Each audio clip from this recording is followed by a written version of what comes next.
अस्सलाम वालेकुम dear students. जैसा कि आपको पता है कि हम पी आर या पी एल की सीरीज में हम चल रहे हैं।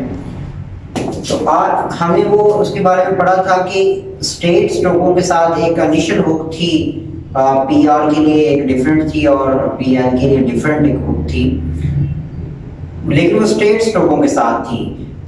इस तरह सब्सिक्वेंटली या उसी की कंटिन्यूएशन में अगर हम सोचें या हम देखें कि एफ के साथ भी या जो कर्व स्ट्रोकें, जितनी हमारी कर्व स्ट्रोकें हैं जो टेढ़ी हैं, उनके साथ भी तो आर आ सकता है, जैसे हमने पी आर की सीरीज पढ़ी थी। और अगर हम सोचें तो इसके साथ जो कर्व स्ट्रोकें इनके साथ तो बी एल आ सकता है, जैसा हमने पी एल की सीरीज पढ़ी थी।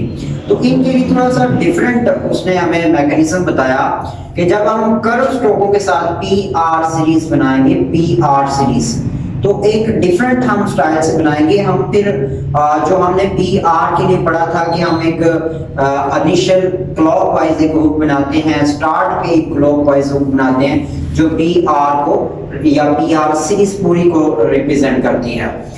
लेकिन पिटमैन कहता है कि अगर एफ आर आ जाए या वी आर आ जाए या डी एच आर आ जाए, एम आर आ जाए, एन आर आ जाए, तो फिर हम क्या करेंगे?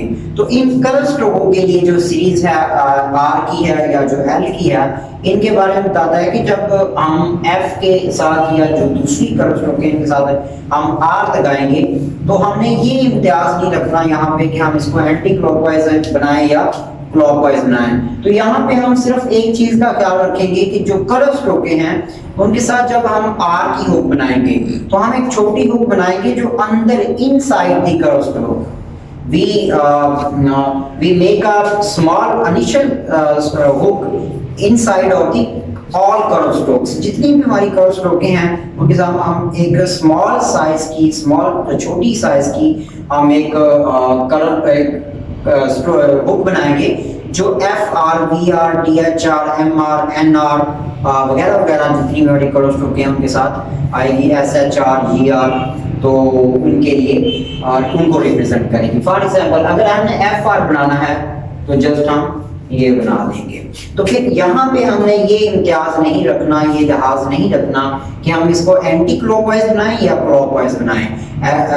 एक्चुअली हम उसकी चूंकि कंटिन्यूएशन में चल रहे हैं पी आर सीरीज की, तो पी आर में तो हमने वो कर्व जो स्टेट स्ट्रोक हैं उनके साथ हम एक क्लॉकवाइज इनिशियल हुक बनाते हैं जो पी आर या जितनी भी कर्व स्ट्रोक हैं उस सीरीज में स्टेट स्ट्रोक हैं उनको साथ रिप्रेजेंट करती हैं। तो यहाँ पे चूंकि कर्व स्ट्रोक कहता है अंदर की साइड पे एक स्मॉल हुक हम बनाएंगे जो F R, B R, D H R को रिप्रेजेंट करेगी। सब्सिक्वेंटली ये तो था एफ आर या आर के लिए था, आर जब कर्व स्ट्रोक के साथ आता है तो फिर हमने एक स्मॉल सा हुक बनाई। इस तरह अगर एफ एल आ जाता है, एफ एल से मुराद एक पूरी सीरीज है, F L, V L, D H L, M L, N L, तो फिर हम क्या करेंगे? अब इसके साथ जो उसने हमें बताया तरीकेकार फार्मूला, कहता है इसके बाहर की साइड पे तो नहीं बना देंगे, इसकी साइड पे, अंदर की साइड पे बनाएगा एल की जो हुक है। तो फिर अगर हम ये भी इतनी बना देते हैं तो फिर तो कोई फर्क नहीं रह जाएगा एफ आर और बी एफ एल में। तो कहता है कि इसमें हमें जो इसको डिफरेंशिएट सही तरह से प्रॉपरली करने के लिए इस हुक को थोड़ा सा साइज में बड़ा कर देते हैं। वी आर एफ आर की सॉरी ये हुक होगी और एफ एल की ये होगी। तो ये जो साइज में डिफरेंशिएशन है यहाँ पे, ये आपको यहाँ पे रिप्रेजेंट कर रहा है कि दिस इज एफ एल और this is F R hook. ठीक है जी, तो ये हमारा आज का एफ आर वी आर के लिए था और एफ एल के लिए भी था। इससे आगे फिर कुछ वर्ड भी बनते हैं, जैसे फॉर एग्जांपल मैं एक वर्ड देता हूँ पर्सनल। अब देखिए ये पर एस और आगे फिर एन एल आ गया है। तो एन एल चूंकि एन कर्व स्ट्रोक है तो उसके साथ हमने एल की हुक बनानी है, तो एन के साथ हम ये हुक बना देंगे। ठीक है जी। अगर ये पर्सनल होता या इस तरह की हुक होती, जैसे हमारे पास कोई वर्ड है कॉर्नर,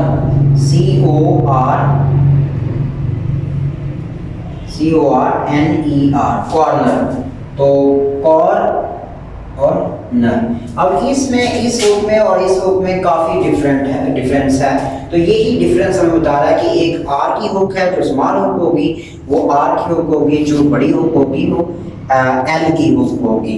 तो ये हमारा आज का टॉपिक था, उसकी कंटिन्यूशन में ही इंशाल्लाह आगे फिर आपकी कुछ शॉर्ट फॉर्म्स हैं और आगे 77 और 78 और 79 इसके साथ इसके जॉइंट एक्सरसाइज हैं, एक्सरसाइज करनी है।